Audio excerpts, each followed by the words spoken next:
My dear drama lovers, welcome back to எம் டிராமாக்லம். நேத்து நம்ம பார்த்த அந்த ஹை ஸ்கூல் லவ் டிராமாவோட பார்ட் 2 தான் இந்த வீடியோ நம்ம பார்க்க போறோம். சோ வாங்க கைஸ், நம்ம என்ன கதைக்குள்ள போகலாம். நேத்து கடைசியா நம்ம ஹீரோயின் ஏற்கனவே ஒரு குழப்பத்துல இருப்பா. இது ஒரு கேமா தானே ஆரம்பிச்சோம், அவன் லெவல் எங்க இருக்கு, நம்ம லெவல் எங்க இருக்கு, இந்த லவ்லாம் நம்மளுக்கு செட் ஆகுமா அப்படிங்கிற மாதிரி யோசித்து நம்ம ஹீரோவை அவாய்ட் பண்ணிக்கிட்டு இருந்திருப்பா. ஆனா இது பார்த்தாதுன்ட்டு இவ கிளாஸ் ரூம்ல சுகமா உட்காந்துருக்கப்ப சுத்தி இருக்கிற பொண்ணுங்க எல்லாரும், உனக்கு ஒரு விஷயம் தெரியுமா, இன்னைக்கு ஹேனா போய் ஷின்னு கிட்ட ப்ரப்போஸ் பண்ண போறாளாம், கண்டிப்பா அவ அக்செப்ட் பண்ணிக்குவான், அவங்க ரெண்டு பேருக்கு தான் செம மேட்சா இருக்கும் அப்படிங்கிற மாதிரி பேசிக்கிட்டு இருப்பாங்களா. இதை கேட்டோன்னே நம்ம ஹீரோனுக்கு இன்னும் கஷ்டமாயிரும். ஆனா இவ கஷ்டப்படுறத கரெக்டா இவ ஃப்ரெண்டும் நோட் பண்ணிடுவா. சோ இதுலயே நம்ம ஹீரோயின் யார லவ் பண்றா அப்படிங்கிற விஷயம் அந்த ஃப்ரெண்டுக்கு தெரிய வந்துரும். சரி ஃபர்ஸ்ட் இவளை இங்க இருந்து கூட்டு போவோம் அப்படின்ட்டு அந்த ஃப்ரெண்டு நம்ம ஹீரோயின் அங்க இருந்து கூட்டு போயிருவாளா. ஆனா அப்ப தெரியாதனமா நம்ம ஹீரோயின் அந்த ஒன் சைடு லவ்வுக்கு ஒரு லிஸ்ட் ஒன்னு ப்ரிப்பேர் பண்ணி வச்சிருப்பாள், அதை கீழே போட்டுருவா. பட் இதை நோட் பண்ணாம அவ அப்படியே அங்க இருந்து கிளம்பிடுவா. ஆனா இப்படி தன்னோட ஃப்ரெண்டு கூட நடந்து போய்கிட்டு இருக்கப்ப நம்ம ஹீரோயினால சோகத்தை அடக்கவே முடியாது. அப்படி அழுக ஆரம்பிச்சிருவா. நான் ஃபர்ஸ்ட் என்னோட கிரஷுக்கு ப்ரப்போஸ் பண்ணி ரிஜெக்ட் ஆனப்ப கூட நான் இவ்வளவு வருத்தப்படல. ஆனா இந்த ரிலேஷன்ஷிப் என்ன ரொம்ப கஷ்டப்படுத்துது, சொல்லவும் முடியாம மனசுக்குள்ள வச்சுக்கவும் முடியாம ரொம்ப வேதனையா இருக்கு அப்படிங்கிற மாதிரி அவ ஃப்ரெண்டு கிட்ட ஃபீல் பண்ணி அழுக ஆரம்பிச்சிருவா. இதுவே இன்னொரு பக்கம் நம்ம ஹீரோவும் ஒரு மாதிரி சுகமா தான் இருப்பான். ஏன்னா கிட்டத்தட்ட ஒரு 4-5 நாளா நம்ம ஹீரோயின் இவன் கிட்ட சரியாவே பேசியிருக்க மாட்டா. அதை நினைச்சு இவன் ஒரு பக்கம் ஃபீல் பண்ணிக்கிட்டு இருப்பான். அப்ப கரெக்டா அவங்க அப்பா மெசேஜ் பண்ணுவாரு, இன்னைக்கு நான் வீட்டுக்கு வரதுக்கு லேட் ஆகும் அப்படின்ட்டு. இந்த டெக்ஸ்ட்டை பார்த்தோனையும் நம்ம ஹீரோ ரொம்ப ஃபீல் பண்ணி அவனோட பழைய ஃபேமிலி போட்டோ எடுத்து பாப்பானா, அதுல அவங்க அம்மாவும் இருப்பாங்க. அப்பதான் நம்ம ஹீரோ ஒரு பிளாஷ்பேக் ஒன்னு யோசித்து பாப்பான். என்னன்னா இவங்க அம்மா இறந்தெல்லாம் போயிருக்க மாட்டாங்க, இவங்க அப்பா கூட சண்டை போட்டு எனக்கு எந்த பசங்களும் என் கூட இருக்க வேண்டாம், நான் தனியா என் லைஃபை பாத்துக்கிறேன் அப்படின்ட்டு எல்லாரையும் தனியா விட்டுட்டு தான் அவங்க அம்மா இங்க இருந்து போயிருப்பாங்க. சோ இப்படிப்பட்ட பிளாஷ்பேக் இவனுக்கு இருக்கிறனாலதான் நம்ம ஹீரோயின் அவ விரும்பின பர்சனாலேயே எவ்வளவு ஹர்ட் ஆயிருக்கா அப்படிங்கறத அவன் புரிஞ்சிருப்பான். பிளஸ் நம்ம ஹீரோயினுக்கு ஹெல்ப் பண்ற விதமா இந்த லவ் கேமையும் ஆரம்பிச்சிருப்பான். அதுக்கடுத்து அப்படியே அடுத்த நாள் ஸ்கூல்ல நம்ம ஹீரோ ஸ்ட்ரைட்டா போய் நம்ம ஹீரோயினை மீட் பண்ண போவான். எதுக்கு நீ என்ன அவாய்ட் பண்ற, இல்லன்னு மட்டும் சொல்லாத, நீ 2-3 நாளாவே சரியில்லை அப்படிங்கிற மாதிரி நம்ம ஹீரோயின் கிட்ட பேசிக்கிட்டு இருப்பான். ஆனா அன்னாரன் பார்த்து அந்த ஹேனாங்கிற பொண்ணு நம்ம ஹீரோவை தேடி இந்த இடத்துக்கு வந்துருவா. இவ தான் நம்ம ஹீரோ கிட்ட ப்ரப்போஸ் பண்ண போற பொண்ணு வேற போல. இது நம்ம ஹீரோயினுக்கு தெரிஞ்சிரும். அதனால அவ அப்படி ஓரமா ஒதுங்கிருவா. இப்ப அந்த ஹேனா பொண்ணு அப்படி நம்ம ஹீரோ கிட்ட, இன்னைக்கு ஈவினிங் ஸ்கூல் முடிஞ்சோனையும் நீ மொட்டை மாடிக்கு வா, நான் உங்ககிட்ட ஒரு முக்கியமான விஷயம் சொல்லணும் அப்படின்பா. இதை கேட்டோனையும் பாவம் நம்ம ஹீரோயின் இன்னும் கஷ்டப்பட ஆரம்பிச்சிருவா. அப்ப நம்ம ஹீரோ எதிர்ச்சியா அவ கிட்ட பேச வரப்ப நம்ம ஹீரோயினாவே, எனக்கு புரியுது நீ என்ன சொல்ல போறேன்ட்டு, என்ன இந்த கேமை சீக்கிரம் முடிக்கணும் அவ்வளவுதானே, கவலைப்படாத, முடிஞ்ச அளவுக்கு இந்த லவ் கேமை நான் சீக்கிரம் முடிச்சு விட்டுறேன் அப்படிங்கிற மாதிரி அவ சொல்லிடுவா. ஆனா அப்ப பதட்டத்துல நம்ம ஹீரோயின் தெரியாதனமா அங்க இருந்து பெயிண்ட் அவ ஓவர் கோட் மேல கொட்டிடுவாளா. நம்ம ஹீரோ ஹெல்ப் பண்றதுக்கு வருவான். ஆனா நம்ம ஹீரோயின் டக்குன்ட்டு இல்ல நானே வாஷ் பண்ணிக்கிறேன் அப்படின்ட்டு வேகமா வாஷ் பண்றதுக்கு போயிருவா. பட் நம்ம ஹீரோவும் விடாம அப்படியே பின்னாடியே ஃபாலோ பண்ணிட்டு நான் ஹெல்ப் பண்றேன் அப்படின்ட்டு தான் அந்த கோட்டை வாங்க போவான். ஆனா அன்னாரன் பார்த்து தண்ணி ரொம்ப ஃபோர்ஸா வர நம்ம ஹீரோயின் ட்ரெஸ் மொத்தமா நனைஞ்சு போயிருமா. அதனால அவ ஒரு மாதிரி ஷையா ஃபீல் பண்ணி டக்குன்னு குடிஞ்சுக்குவா. அப்புறம் நம்ம ஹீரோ தான் அவனோட ஓவர் கோட்டை கழட்டி நம்ம ஹீரோயினுக்கு கொடுப்பான். இப்போ இதை இவ சேஞ்ச் பண்ணிட்டு வெளியே வெயிட் பண்ணிக்கிட்டு இருக்கப்ப கரெக்டா அந்த இடத்துக்கு இப்ப டெக்ஸ் வந்துருவான். அவன் பார்த்தனையும் கண்டுபிடிச்சிருவான், இது இவளோட ஓவர் கோட் மாதிரி தெரியலையே, ஒருவேளை இது ஷின்னோட தான் இருக்குமோ அப்படின்ட்டு ஸ்ட்ரைட்டா நம்ம ஹீரோயின் கிட்டே கேட்டுருவான். அவ என்ன சொல்றதுன்னு தெரியாம ஒரு மாதிரி திருன்னு முழிச்சுக்கிட்டு இருப்பாளா. அப்ப அந்த டெக்ஸ் இப்ப அப்படியே, உண்மையை சொல்லு, உனக்கு ஷின்ன பிடிச்சிருக்கு தானே அப்படின்ட்டு கேட்க, அதுக்கு நம்ம ஹீரோயின் வழக்கம் போல, சேச்சே ஏன் லெவல் எங்க அவன் லெவல் எங்க, நானும் அவனுக்கு ஆசைப்பட முடியுமா அப்படிங்கிற மாதிரிதான் மறுபடியும் சொல்லுவா. ஆனா அப்ப கரெக்டா நம்ம ஹீரோ அந்த இடத்துக்கு வந்து அவகிட்ட இருந்து நீ கொஞ்சம் தள்ளி நின்னே பேசு அப்படின்பா. ஆனா இவனை பார்த்தோன்னே அந்த டெக்ஸுக்கு இப்ப செம கடுப்பாகும். நான் அவகிட்ட எப்படி பேசணுங்கிறத நீ சொல்ல வேண்டாம் அப்படின்ட்டு நம்ம ஹீரோவை இடிச்சு தள்ளிட்டு அங்க இருந்து போவான். சரி இப்ப டிஸ்டர்ப் பண்றதுக்கு யாரும் இல்ல, நம்ம ஹீரோயின் கிட்ட ஏதான் பேசுவோம் அப்படின்ட்டு நம்ம ஹீரோ ட்ரை பண்றப்ப ஒரு பொண்ணு அங்க வந்து, ஹேனா உனக்காக மொட்டை மாடியில வெயிட் பண்றா, நீ அவளை பார்க்க போவியா அப்படின்னு சொல்லுவா. இதை கேட்டுட்டு நம்ம ஹீரோயின், என் ட்ரெஸ் இப்ப காஞ்சிருச்சு, உன் ஓவர் கோட்டை நீயே வச்சுக்கோ அப்படின்ட்டு நம்ம ஹீரோ கிட்ட கொடுத்துட்டு வேகமா அங்க இருந்து ஓடிடுவா. ஆனா இப்ப மறுபடியும் அந்த டெக்ஸ் நம்ம ஹீரோயினை பாக்குறதுக்காக வருமா. அவன் நம்ம ஹீரோயின் கிட்ட ஒரு பேப்பரை காமிச்சு, உனக்கும் ஷின்னுக்கும் நடுவுல என்னதான் ஓடுது அப்படின்ட்டு கேட்பான். என்னடா அந்த பேப்பர்னு சொல்லி பார்த்தா நம்ம ஹீரோயின் கொஞ்ச நேரத்துக்கு முன்னாடி அந்த லவ் கேம்ல பண்ண வேண்டிய டாஸ்க் எல்லாத்தையும் ஒரு பேப்பர்ல எழுதி வச்சிருப்பாள், அதை கூட கீழே மிஸ் பண்ணிருப்பாள் அந்த பேப்பர். இந்த பேப்பரை பார்த்தோன்னு அந்த டெக்ஸ் கொஞ்சம் கொஞ்சம் புரிஞ்சுக்குவான். அதனால இப்ப நம்ம ஹீரோயினை பிடிச்சு திட்டிக்கிட்டு இருப்பான். எனக்கு தெரிஞ்சு அந்த ஷின் உன் கூட விளையாடுறான்னு நினைக்கிறேன், நீ தேவையில்லாம உன் மனசை திரும்பி உடைச்சுக்காத அப்படின்ட்டு அட்வைஸ் பண்ணுவான். ஆனா அதுக்கு இப்ப நம்ம ஹீரோயின், சேச்சே நீ நினைக்கிற மாதிரிலாம் கிடையாது, உண்மையிலே எனக்கு ஷின் ஹெல்ப் பண்ண தான் செய்யறான், ஏற்கனவே உடஞ்சு போன என் மனசை ஆறுதல் படுத்துறதுக்காக தான் நாங்க இப்படி பண்ணிக்கிட்டு இருக்கோம் அப்படிங்கிற எல்லா விஷயத்தையும் சொல்லுவா. ஆனா இதை கேட்ட அந்த டெக்ஸி இப்ப அப்படியே, உனக்கு இந்த மாதிரி ஒரு லவ் கேம் விளையாண்டு தான் உன்னோட மனசை ஆறுதல் படுத்திக்கணும்னா எனக்கு அதுல பிரச்சனையே இல்ல, ஆனா அதுக்கு நீ சின்ன சூஸ் பண்ணதுதான் தப்பு, இந்த விஷயத்துல நான் உனக்கு ஹெல்ப் பண்றேன், நான் உன்னோட ஒன் சைட் லவர் பாய் ஃப்ரெண்டா இருந்துக்கிறேன் அப்படிங்கிற மாதிரி சொல்லுவான். ஆனா இதை வந்து நம்ம ஹீரோயின் சீரியஸா எடுத்துக்க மாட்டா. இவன் தன்னை கலாய்க்கிறதுக்காகவும் டீஸ் பண்றதுக்காகவும் தான் சொல்றான்ட்டு, இது விளையாடுற விஷயம் கிடையாது அப்படின்ட்டு அங்க இருந்து கிளம்பலான்ட்டு பாப்பா. ஆனா அப்ப அந்த டெக்ஸ் டக்கு டக்குன்னு நம்ம ஹீரோயின் அப்படி ஹக் பண்ணி, நான் ஒன்னும் விளையாட்டுக்காகலாம் சொல்லல,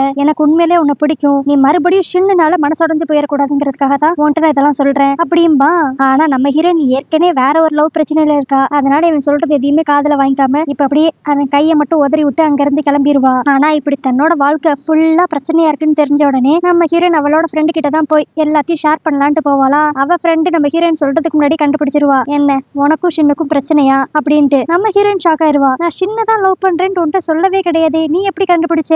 நான் உன் பெஸ்ட் ஃப்ரெண்டுடி, நீ மூஞ்சில கொடுக்குற ரியாக்ஷன் வச்சு நான் எப்பயோ கண்டுபிடிச்சிட்டேன். ஆனா எனக்கு நீ ஷின்னை தான் லவ் பண்றேன்னு தெரிஞ்சனையும் பெருசா ஷாக்லாம் ஒன்னாகல. ஆனா இந்த விஷயம் டெக்ஸுக்கு தெரிஞ்சா அவன் எப்படி எடுத்துக்க போறானோன்னு தெரியல அப்படிம்பாளா. இதை கேட்டு நம்ம ஹீரோயின் ஒரு மாதிரி ஷாக் ஆயிருவா. அப்போ டெக்ஸுக்கு என்ன பிடிக்கும்னு சொல்லி உனக்கு முன்னாடியே தெரியுமா அப்படின்ட்டு ஒரு மாதிரி ஷாக்கிங்கா கேப்பா. அப்பதான் அந்த ஃப்ரெண்ட் இன்னொரு விஷயத்த சொல்லுவா, டெக்ஸுக்கு நீ வேற ஒரு பையனை லவ் பண்றது கூட பெரிய பிரச்சனையா இருக்காது, ஆனா அந்த பையன் ஷின்னா இருக்கான் பாரு, அதுதான் மிகப்பெரிய பிரச்சனை. ஏன்னா ஒரு காலத்துல டெக்ஸும் ஷின்னும் ரொம்ப க்ளோஸ் ஃப்ரெண்ட்ஸா இருந்தவங்க.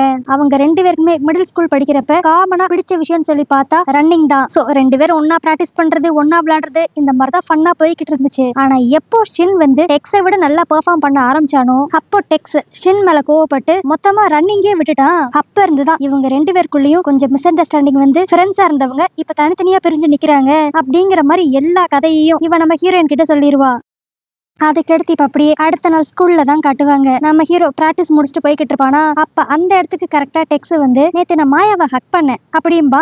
இதை கேட்டோன்னே நம்ம ஹீரோக்கு செமையா காண்டாகும். அதனால வீம்புக்குனே அவனை தடிக்க விட்டு, ஐயோ சாரி, என் கால் ரொம்ப பெருசா இருந்துச்சா, அதனாலதான் நீ ஸ்லிப் ஆயிட்ட போல, இந்த வட்டம் இது தெரியாம நடந்த விஷயமா இருக்கலாம், ஆனா அடுத்த வட்டம் இதை விட பெருசா நடக்கும், அதனால நீ மாயா கிட்ட இருந்து தள்ளியே இரு அப்படின்ட்டு நம்ம ஹீரோ வான் பண்ணுவான். அதுக்கு இப்ப டெக்ஸும் அதே தான் நானும் சொல்றேன், அவன் மனசை கஷ்டப்படுத்துற மாதிரி மட்டும் நீ எதான் பண்ண, அடுத்து பழைய ஃப்ரெண்ட்ஷிப்லாம் மனசுல வச்சுட்டு எதுவும் பண்ணாம இருப்பேன்னு நினைக்காத, அவளுக்கு ஒண்ணுனா நான் எந்த லெவலுக்கு வேணாலும் இறங்குவேன் அப்படின்ட்டு இவங்க ரெண்டு பேரும் சண்டை போடுறதுக்கு ரெடியா இருக்கிற மாதிரி தெரியும். அதுக்கடுத்து அப்படியே கொஞ்ச நேரம் கழிச்சு இப்ப நம்ம ஹீரோ போய் நம்ம ஹீரோயினை மீட் பண்ணுவான். அவகிட்ட போனோனையும், நேத்து உனக்கும் டெக்ஸுக்கும் நடுவில் என்ன நடந்துச்சு, அவன் ஹக் பண்ணானா அப்படின்ட்டு அவன் கேட்க, அதுக்கு நம்ம ஹீரோயின் ஒரு மாதிரி தயங்கிக்கிட்டே, அது ஆக்சிடென்டெல்லாம் நடந்தது அப்படின்ட்டு தான் சொல்ல வருவா. ஆனா அதுக்குள்ள நம்ம ஹீரோ அப்படியே அவளை ஹக் பண்ணி கழுத்திலேயே கிஸ் பண்ணி, யாரையும் பக்கத்துல நெருங்க விடாத அப்படின்பா. இப்போ இப்படி பண்றது மட்டும் இல்லாம நேத்து என்கிட்ட ஹேனா வந்து டேட் பண்ணுவோமான்னு சொல்லி கேட்டா, ஆனா நான் அவளை ரிஜெக்ட் பண்ணிட்டேன், ஏன்னா எனக்கு தான் இப்போதைக்கு கேர்ள் ஃப்ரெண்டுன்னு சொல்லி நீ இருக்கியே, எனக்கு அதுவே போதும், அதே மாதிரி இந்த லவ் கேமை முடிச்சுக்கிறதுக்கு எனக்கு இப்போதைக்கு இஷ்டம் இல்லை அப்படின்றான். ஆனா அப்ப நம்ம ஹீரோயின் ஒரு மாதிரி கண் கலங்கிக்கிட்டே, இந்த கேம் ஆரம்பிச்சதே என் மனசு ஒரு ஆறுதலுக்கு வரணுங்கிறதுக்காக தானே, சப்போஸ் இப்ப என் மனசுல இருந்த காயங்கள்லாம் ஆறிடுச்சு, அப்ப அடுத்து என்ன நடக்கும், இந்த கேம் நம்ம அதே இடத்துலயே முடிச்சுக்குவோம் தானே, சோ இப்ப நடந்த ஹக் கிஸ் இதுக்கு எதுக்குமே மீனிங்கே இல்லாத மாதிரி தானே போகும் அப்படிங்கிற மாதிரி ஒரு மாதிரி ஃபீல் பண்ணி சொல்லுவா. இதுக்கு நம்ம ஹீரோக்கு என்ன பதில் பேசணும்னே தெரியாது. அப்ப நம்ம ஹீரோயின் அப்படியே, இந்த கேம் எனக்கு ஆறுதலே தரல, என் காயத்தை இன்னும் கொஞ்சம் அதிகமாக்குது, எனக்கு தெரிஞ்ச இந்த கேமை நம்ம ஆரம்பிச்சிருக்கவே கூடாது அப்படிங்கிற மாதிரிலாம் பேச ஆரம்பிச்சிருவா. ஆனா அப்பன்னு பார்த்து இவங்க ஸ்கூல்ல இருக்கிற ஒரு ரெண்டு பொண்ணுங்க அந்த வழியா வர, இதுக்கு மேல இதை பத்தி நம்ம இந்த இடத்துல இருந்து பேச வேண்டாம் அப்படின்ட்டு நம்ம ஹீரோயின் வேகமா ஓட ஆரம்பிச்சிருவா. இவளை ஃபாலோ பண்ணிட்டு இப்ப நம்ம ஹீரோவும் பின்னாடியே போவான். ஆனா அப்பன்னு பார்த்து நம்ம ஹீரோயின் மேல ஒரு கார் அப்படியே இடிக்க வர, இதை பார்த்த நம்ம ஹீரோ டக்குன்ட்டு நடுவுல பாஞ்சு வந்து அவள் அப்படியே ஓரமா இழுத்து ரெண்டு பேருமே தரையில லேண்ட் ஆயிருவாங்க. ஆனா இதுல நம்ம ஹீரோவுக்கு தான் கீழே விழுந்ததுல நல்லா அடிபட்டுரும். அதுக்கடுத்து இப்ப நம்ம ஹீரோவும் ஹீரோயினும் ஹாஸ்பிட்டலுக்கு போயிருவாங்க. அந்த இடத்துல நம்ம ஹீரோயின் தனியா நின்று ஃபீல் பண்ணிக்கிட்டு இருப்பா. இப்போ கரெக்டா இந்த விஷயம் எல்லாம் தெரிஞ்சு நம்ம ஹீரோனோட ஃப்ரெண்டு வந்துருவாளா. இப்ப நம்ம ஹீரோயின் அப்படி புலம்ப ஆரம்பிச்சிருவா, எல்லாமே என்னாலதான், என்ன காப்பாத்துறேங்கிற பேர்ல இப்ப அவன் காலை உடைச்சிட்டு உட்காந்துருக்கான், என்னோட பழைய கிரஷ் உண்டாக்குன காயத்துல இருந்து நான் எப்போ வெளியே வந்துட்டேன், ஆனாலும் ஷின் கூட இருக்கணுங்கிறதுக்காக தான் நான் அந்த கேமை முடிக்காம இத்தனை நாள் வரைக்கும் அவன் கூட இருந்தேன், ஆனா கடைசியில நான் அவன் மேல ஆசைப்பட்டதுக்கான விளைவு அவனுக்கு இப்படி ஆயிருச்சு அப்படிங்கிற மாதிரி ரொம்ப ஃபீல் பண்ணி புலம்பிக்கிட்டு இருப்பா. இதுவே இன்னொரு பக்கம் அந்த ட்ரீட்மெண்ட் ரூம்குள்ள நம்ம ஹீரோவை தான் காட்டுவாங்க. அவன் கால்ல நல்ல பெரிய கட்டு போட்டு படுத்திருப்பான். இன்னும் ஒரு மாசத்துல டோர்னமெண்ட் வேற வரப்போகுது போல, இந்த காலை வச்சு அவனால கண்டிப்பா பார்ட்டிசிபேட் பண்ணவே முடியாது, அதை நினைச்சு ஒரு பக்கம் ஃபீல் பண்ணிக்கிட்டு இருப்பான். இப்ப அப்படியே அடுத்த நாள் தான் காட்டுவாங்க. நம்ம ஹீரோயின் ஒரு கோயில நின்னுக்கிட்டு இருப்பா. அங்க பார்த்தா கிட்டத்தட்ட 500க்கு மேல படிக்கட்டு இருக்கும். இப்ப நம்ம ஹீரோக்கு நல்லபடியா கால் சரியாகணும்னு சொல்லிட்டு அந்த 500 படிக்கட்டையும் ஏறி சாமி கும்பிட்டு வருவா. இத ஒரு நாள் மட்டும் செய்ய மாட்டா, கிட்டத்தட்ட இந்த மாதிரி கண்டினியூஸா 3 வாரத்துக்கு செஞ்சுக்கிட்டு இருப்பா. இன்னொரு பக்கம் நம்ம ஹீரோவை தான் காட்டுவாங்க. இந்த 3 வாரத்துல பரவாயில்லாம அப்படி இப்படின்னு ட்ரீட்மெண்ட் எடுத்துக்கிட்டு இப்ப கொஞ்சம் கொஞ்சமா நடக்க ஆரம்பிச்சிருப்பான். அதுக்கடுத்து இப்ப ஸ்கூல்ல தான் காட்டுவாங்க. இப்படி கண்டினியூஸா 3 வாரத்துக்கு மேனியும் கீழும் ஏறி இறங்கினால நம்ம ஹீரோயின் ரொம்ப வீக்கா இருப்பாளா. இப்ப கரெக்டா இவளுக்கு ஹெல்ப் பண்றதுக்காக அந்த இடத்துக்கு டெக்ஸ் வருவான். அவன் நம்ம ஹீரோயினை திட்டிக்கிட்டு இருப்பான், நீ இந்த மாதிரி கஷ்டப்பட்டு சாமி கும்பிடலனாலுமே அவனுக்கு சீக்கிரமே சரியாயிரும், நீயே எல்லா தப்பு உன்னால நினைச்சுக்கிட்டு இப்படிலாம் பண்றேன்னு எனக்கு தெரியல அப்படின்பா. ஆனா அதுக்கு நம்ம ஹீரோயின், நான் அன்னைக்கு நடந்த விஷயத்த பத்தி உன்கிட்ட பேசணும் அப்படின்ட்டு ஆரம்பிப்பாளா. ஆனா அதுக்கு அந்த டெக்ஸ் அப்படியே, நீ எதை பத்தி என்கிட்ட பேச வேண்டாம், இப்போ மைண்ட்ல ஃபுல்லா ஷின் மட்டும் தானே இருக்கான். அதை என்னால் நல்லாவே புரிஞ்சுக்க முடியுது. அதனால நான் உன்னை எந்த விதத்திலயும் ஃபோர்ஸ் பண்ண மாட்டேன் அப்படின்றுவான். இதை கேட்டு நம்ம ஹீரோயின், நீ உண்மையை சொல்லு, உனக்கு ஷின் மேல கோவமே கிடையாது, நீ இன்னும் அவனை ஒரு ஃப்ரெண்டா தானே பாக்குற. என்னது, நான் இன்னும் அவனை ஃப்ரெண்டா நினைக்கிறேனா? அதுக்கெல்லாம் வாய்ப்பே கிடையாது அப்படின்ட்டு ஒரு மாதிரி மழுப்புற மாதிரி தான் பேசுவான். ஆனா நம்ம ஹீரோயின் கரெக்டா கண்டுபிடிச்சிருவா. நீ உண்மையிலே 2 வருஷத்துக்கு முன்னாடி ரன்னிங்க விட்டதுக்கு காரணம் நீ அவன் மேல பொறாமப்பட்டு கிடையாது. எங்க இந்த ரன்னிங்க ஒரு காரணமா வச்சு நீ அவனை வெறுக்க ஆரம்பிச்சிருவியோ அப்படிங்கிற பயந்தா உனக்கு. அதை என்னால் நல்லாவே புரிஞ்சுக்க முடியுது. இந்த விஷயம் எனக்கு மட்டும் புரியாது, கண்டிப்பா ஷின்னுக்கும் புரிஞ்சிருக்கும் அப்படின்பா.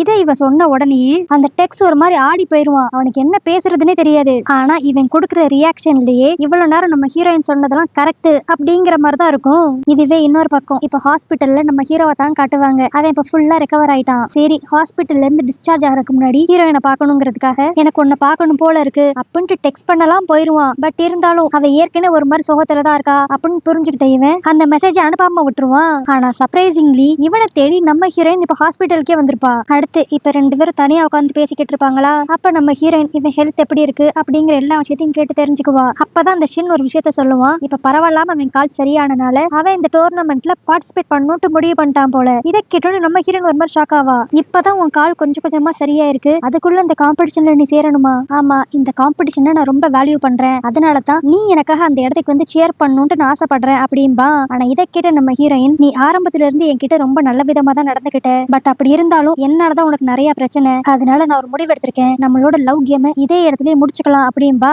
இதை கேட்டோன்னே நம்ம ஹீரோட மூஞ்சே ஒரு மாதிரி மாறிடும். ஆனா அப்ப அப்படியே நம்ம ஹீரோயின், அன்னைக்கு அந்த ஆக்சிடென்ட்டுக்கு முன்னாடி இந்த லவ் கேம் ஏன் தானே ஆரம்பிச்சேனோ அப்படிங்கிற மாதிரி உன்கிட்ட ஃபீல் பண்ணி சொன்னேன், அதெல்லாம் நீ பெருசா எடுத்துக்காத. ஆனா உண்மையிலே இந்த லவ் கேம்னால நான் ரொம்ப சந்தோஷமா தான் ஃபீல் பண்ணேன், சொல்ல போனா ஒவ்வொரு நிமிஷமும் என்ஜாய் பண்ணி நான் வாழ்ந்தேன், இதுக்கெல்லாம் நான் உனக்கு தான் தேங்க்ஸ் சொல்லணும் அப்படிங்கிற மாதிரி சொல்லிட்டு அங்க இருந்து போப்பாப்பா. ஆனா நம்ம ஹீரோ டக்குன்னு அவ கையை பிடிச்சு அப்படியே அவளை ஸ்டாப் பண்ணிடுவான். சரி, ஏதான் சொல்ல போறானா அப்படின்னு பார்த்தா அவனுக்கு இப்ப என்ன பேசுறதுன்னே தெரியாது. அதனால நம்ம ஹீரோயினும் all the best for your tournament அப்படிங்கிற மாதிரி சொல்லிட்டு அங்க இருந்து கிளம்பிடுவா. அடுத்து இப்ப டோர்னமெண்ட் டேவும் வந்துரும். நம்ம ஹீரோ ஒரு பக்கம் ரெடி ஆகிட்டு இருப்பான், இன்னொரு பக்கம் நம்ம ஹீரோவோட ஸ்கூல் மேட்ஸ் எல்லாருமே போன்ல எதையோ பார்த்து ஒரு மாதிரி ஷாக் ஆகிட்டு இருப்பாங்க.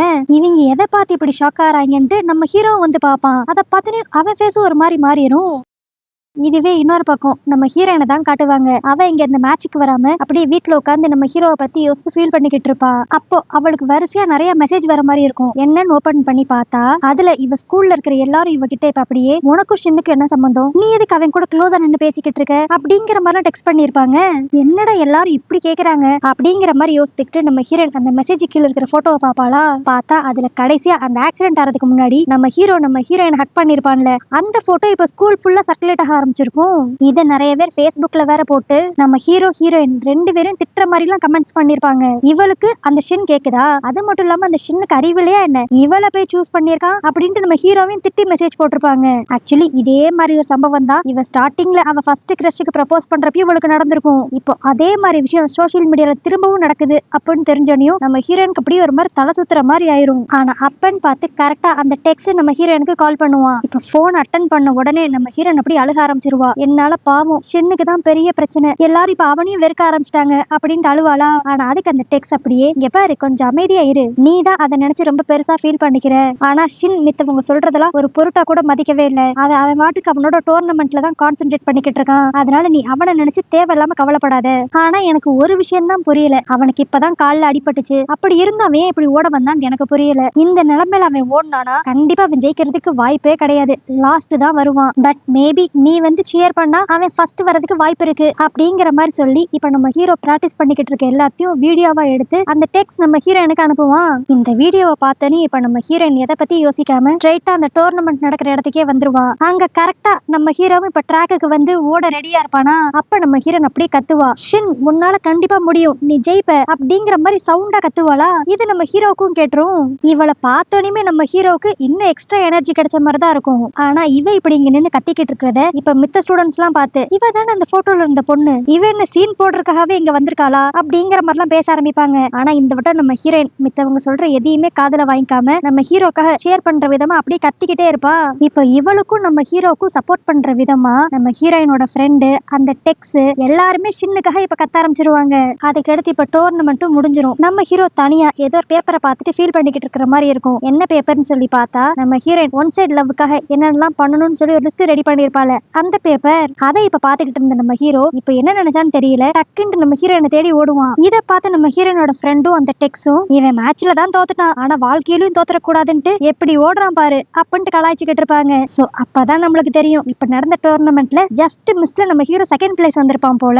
ஆனா அதெல்லாம் அவன் பெருசா எடுத்துக்காம இப்போ அவனோட ஃபுல் போக்கஸும் நம்ம ஹீரோயின் மேலதான் இருக்கும். அதனால இப்ப நம்ம ஹீரோயினை தேடி வேகமா ஓடுவான். அப்படி போய்கிட்டு இருக்கிறப்பே இந்த லவ் கேம்னால இவங்க ரெண்டு பேரும் எப்படிலாம் க்ளோஸ் ஆனாங்க, இவங்களுக்குள்ள இருந்த பாண்ட் எவ்வளவு ரொமான்டிக்கா இருந்துச்சு அப்படிங்கிற எல்லா விஷயத்தையும் இவன் யோசித்து பார்த்துட்டு அப்படியே ஓடிக்கிட்டு இருப்பான். இதுவே இன்னொரு பக்கம் நம்ம ஹீரோயினை தான் காட்டுவாங்க. அவ இவங்க கப்பிள்ஸா வாங்கின கீச்சன் அப்படியே கையில வச்சுட்டு ஒரு மாதிரி சோகமா அதையே பாத்துக்கிட்டு இருப்பா. இப்போ அந்த இடத்துக்கு நம்ம ஹீரோ வந்து என்னால இந்த ஒன் சைடு லவ் கேம் எல்லாம் முடிச்சுக்க முடியாது, ஏன்னா இதை நீ ஸ்டார்ட் பண்றதுக்கு முன்னாடியே நான் ஸ்டார்ட் பண்ணிட்டேன் அப்படின்னு சொல்லிட்டு நம்ம ஹீரோயினை ஹக் பண்ணிக்குவான். இவன் என்னடா சொல்ல வரான் அப்படின்ட்டு நம்ம ஹீரோயினுக்கு புரியாது. அப்பதான் அவன் சொல்லுவான், நம்ம ஹீரோயின் அவளோட ஃபர்ஸ்ட் கிரஷ ஃபாலோ பண்ணிக்கிட்டு இருக்கிறப்பயே நம்ம ஹீரோ இவளை பார்த்து சைட் அடிக்க ஆரம்பிச்சிருப்பான். ஆனா அப்ப நம்ம ஹீரோயின் இவனை பெருசாவே கண்டுகிட்டே இருந்திருக்க மாட்டா. அதனால இவனும் சரி இது ஒரு ஒன் சைடு லவ்வாவே முடிச்சுக்குவோம் அப்படின்னு நினைக்கிறப்பதான் கடவுளா பார்த்து இவனுக்கு இப்படிப்பட்ட ஒரு வாய்ப்பை கொடுத்திருப்பாங்க. அதனால நம்ம ஹீரோயினுக்கு ஹெல்ப் பண்ற விதமா லவ் கேம்னு சொல்லி ஆரம்பிச்சு நம்ம ஹீரோயின் கிட்ட இவன் நல்லா க்ளோஸ் ஆக ஆரம்பிச்சிருப்பான். இப்ப இது எல்லாத்தையும் நம்ம ஹீரோயின் கிட்ட சொல்லி இனிமேல் நம்மளுக்குள்ள இருக்கிறது ஒன் சைடு லவ்வா இருக்க கூடாது, டபுள் சைடு லவ்வா இருக்கணும், அதுக்கு நீ செய்ய வேண்டியதெல்லாம் என்ன அக்செப்ட் பண்ணிக்குவியா அப்படிங்கிற மாதிரி நம்ம ஹீரோயின் கையை பிடிச்சு கேட்பான். நம்ம ஹீரோயினுக்கு என்ன பேசுறதுனே தெரியாது, ஏன்னா இவளுமே இப்படிப்பட்ட ஒரு விஷயம் நடந்துராதா அப்படிங்கறதுக்காக தானே வெயிட் பண்ணிக்கிட்டு இருப்பா.